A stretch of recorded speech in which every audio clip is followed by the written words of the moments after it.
Good Sunday morning. So, I'm reading the book of Nehemiah, and I think I'm on chapter 3, 4. I've gotten in there. And thus far, when I was reading chapter, I believe it was 4 this morning, it opened up to me in a business sense. Maybe because it was early.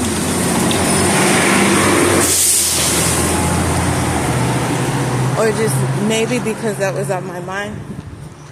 But what I got out of that chapter is build, but prepare for war.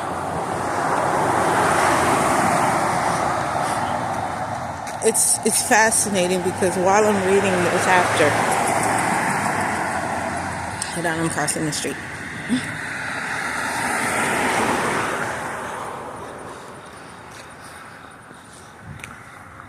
I'm about to cross again. Hold on.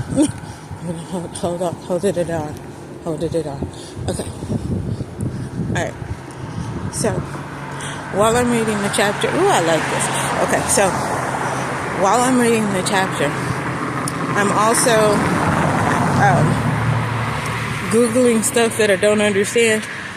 Like, I Googled Sanballat, because I didn't know who that was. I was like, who is that? But he was the Hororite that conspired against Nehemiah and the building of the walls by the Jews. Google is your friend with Bible study. So anyway, Nehemiah, while they're building this wall, it's fascinating because he's ignoring the noise. Like, his main focus, his main goal is the rebuilding of the walls of Jerusalem.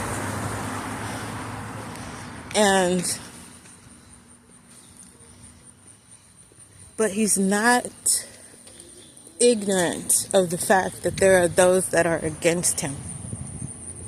So he's building this wall, ignoring the noise, but staying cognizant of the fact that there are people out there that are against what he's trying to do. So he arms the people with weapons so that while they are building, they can fight.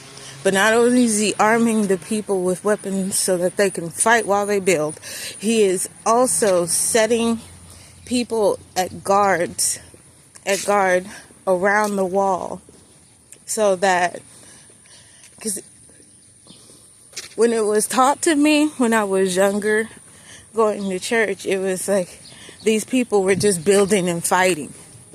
And that's what they were doing. They were laying mortar with one hand while they were swinging a sword with another. That is literally a presentation that I was giving. It was played out that way. They were and swinging with another. Okay. And if you think about it, they'd have been dead. Because the people that were coming up against them with swords only, they were focused on fighting. They weren't focused on waiting for them to pay attention to where they were putting mortar down to actually swing on them. They'd have been dead. So it made more sense when I read through it again that Nehemiah had set up guards over these people in groups, so that while they were building, they were protected. And if they had to fight, they were protected. And not only that, he put men at watch, so that all around the clock, there was protection around these builders. And everyone was armed with a weapon. The children too.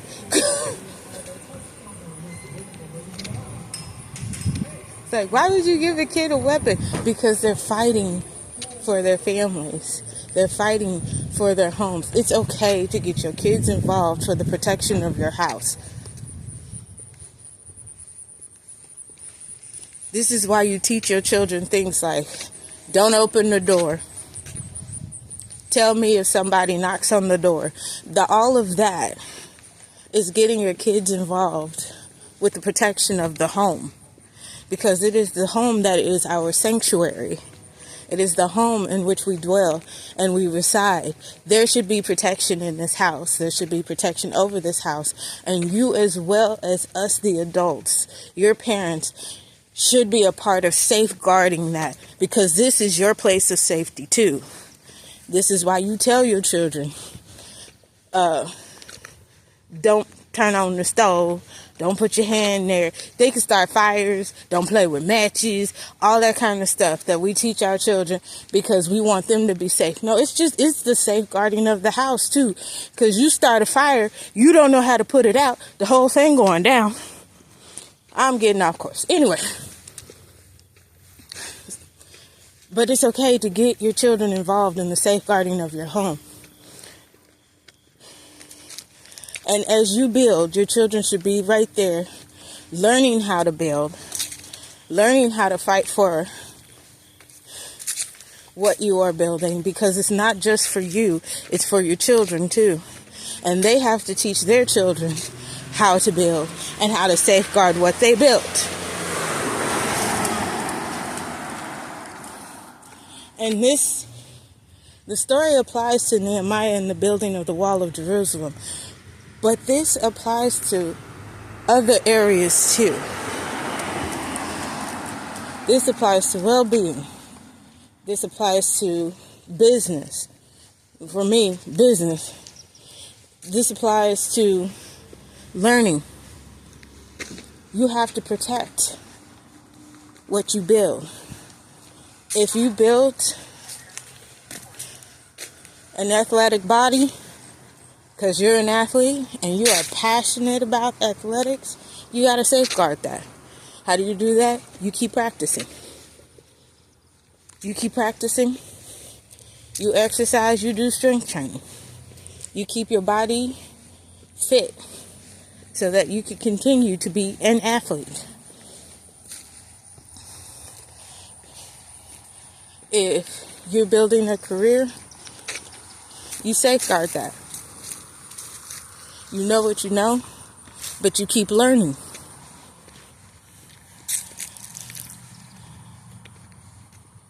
The Bible is so profound in the ways that we live our lives, in the ways that we are. Let me backtrack.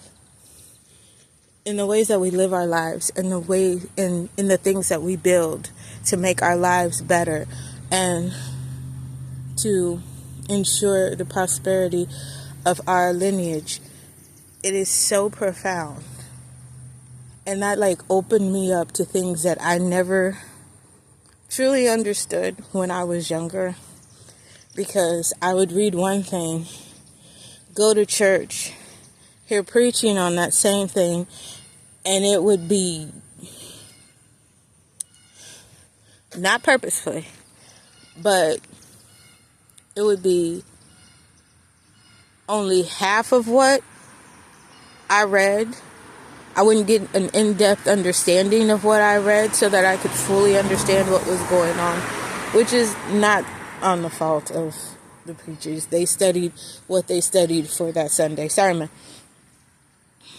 Or it was contradictory to what I had just read, or what I was reading, or what I had read previously before going to church that particular day. And I've heard this said,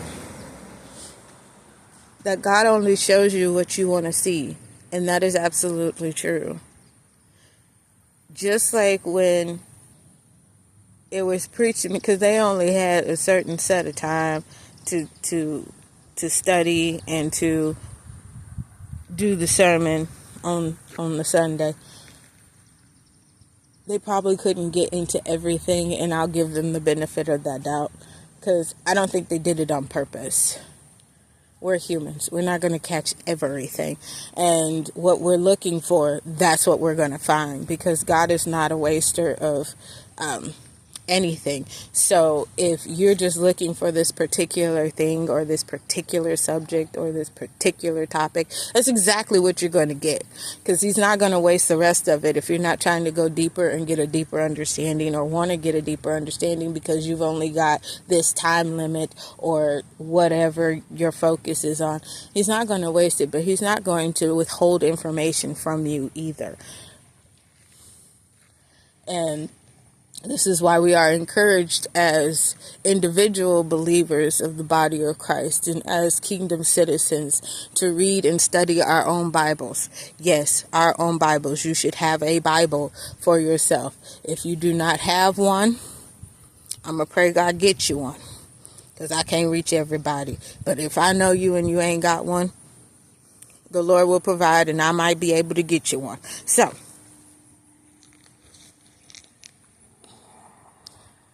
but we have to ask God what he wants to show us through his word, because it's his. It's not our word. It's not our word. We can't go into his book looking for our stuff. It's not our stuff. These are words that are coming out of his mouth.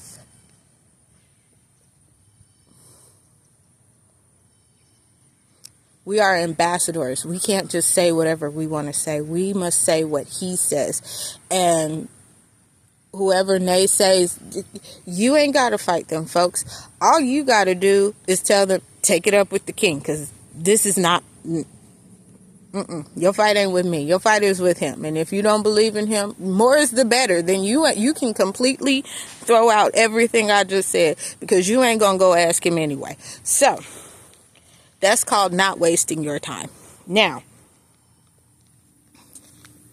so the book of Nehemiah is opening so many business knowledge for me. I had just finished reading the book of Proverbs chapter by chapter, and some things are reiterated for me. I'll just say that. Some things were reiterated for me. But all in all, I'm not just learning how to better myself. I'm learning how to dominate and have dominion over the things God has given me. You can only do that when your dominion authority comes from the King. You can only do that, I will repeat, when your dominion authority comes from the King, not from somebody who is like, just be a good person, because ain't nobody a good person.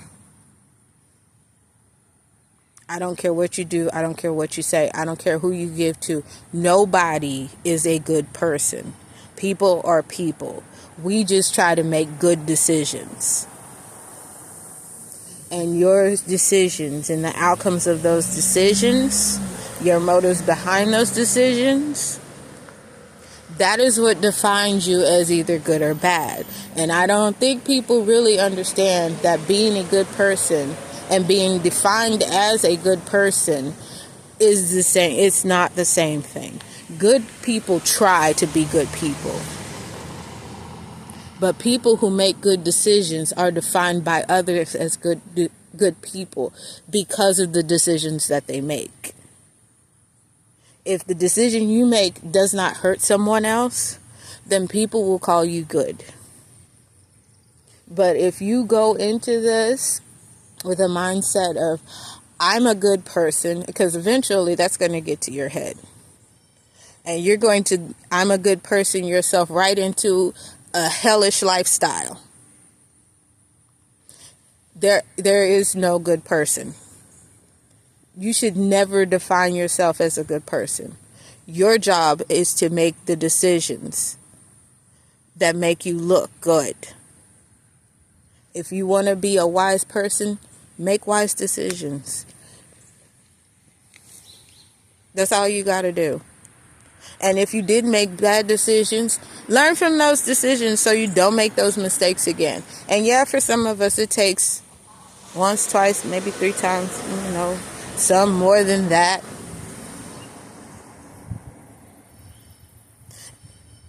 And more than this, never look down on somebody else because they did make bad decisions. I'm not talking about serial killers. There's a whole different other topic. It's a subject. Serial killers and people who just really are enthusiastic about doing bad things because it makes them feel something.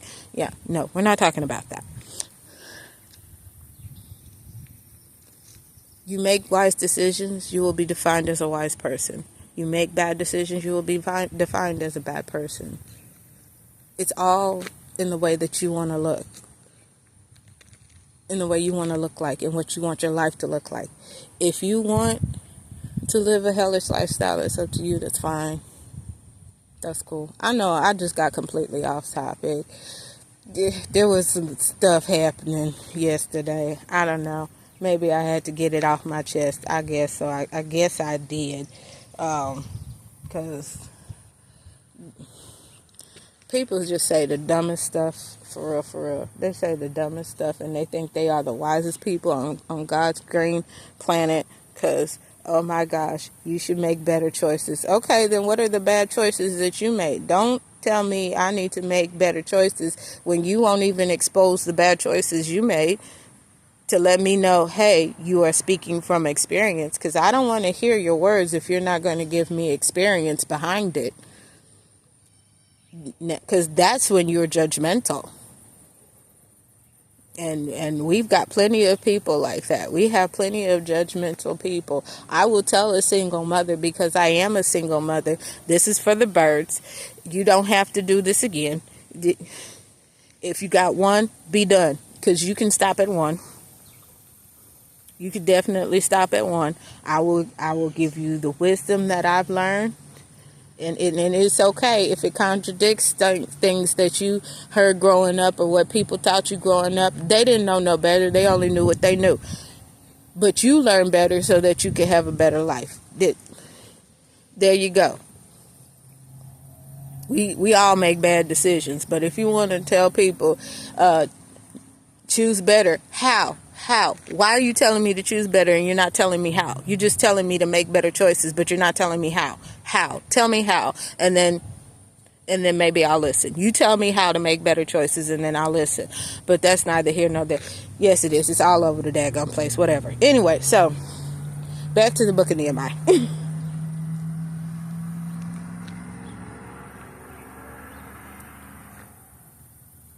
It might coincide. It might not. Because, again, what I learned this morning is stuck with me. Build, but prepare for war. And not only that, there were people within his own camp, which I found out through Google and Wikipedia. There were Jews within his own camp, in the temple, no less.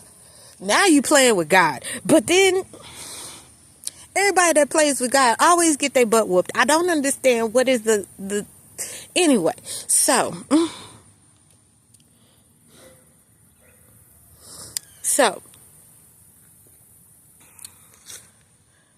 there were people within his own people that were against the building of this wall because they had made marriage alliances with the enemy.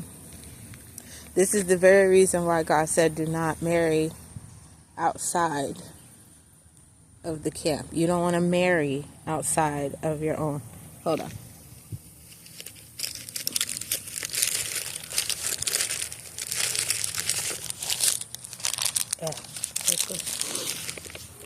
Sorry.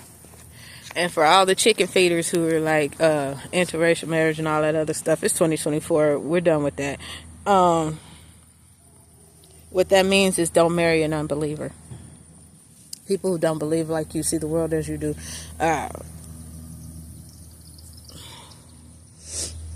Yeah.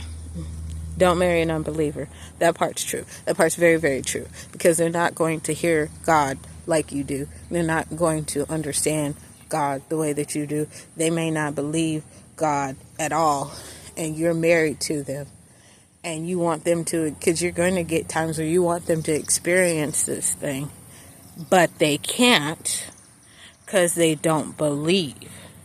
And again, God is not going to show you what you don't want to know, what you don't want to see. He's not a waster, especially of himself. So if you marry an unbeliever, you are taking that chance that they're not going to hear from God, period, because they don't want to, because they don't believe in him, first of all. There's a Bible scripture about that. Go back and read it. Yes, because first, before you come to him, you must first believe that he is. If you don't, and the person that makes you believe that he is the Holy Spirit. He's the first one that contacts you to call you to him. This is a kingdom. This is a court. You don't just walk into the palace and stand before the king. You have to be called. And not everybody's called because they're not answering. So they may, back to Nehemiah, there was a certain priest who married his son to a Horite woman, which was the daughter of Sanballat. And they were against the Jews rebuilding this wall. Those were the ones that they were fighting. Sometimes your enemies are more connected to you than you think. That's not the issue. The issue is you stay focused. The issue is you fight. The issue is you protect what you are building. And the issue is you make sure that everybody around you, young and old, parent, child, whoever, they know the reason why you are fighting for what you're fighting for, and they fight right along with you. That is your main concern. Your main concern is not who. Your main concern is you building and what you're building for, and fighting for that. It's 22 minutes and 33 seconds. I'm going to get off here. I just wanted to share that with y'all because it truly, really did bless me, because I am building and I didn't know what I was doing or how I was getting it done. I just knew that I was building, not just for me, for my children. I'm building for my children as well. And in order for it to be established forever, because that is a promise of God, in order for it to be established forever, I got to know what I'm doing. I got to learn how to build. I got to learn how to fight. I have to keep in mind what I am building for and what I'm fighting for. And these are the things that God is teaching me. Y'all stay blessed. I love you. I hope you didn't see me wipe my nose with a receipt, because the dude was in the morning was trying to come from my nose. I'm not sick. Don't worry. I love y'all. God bless.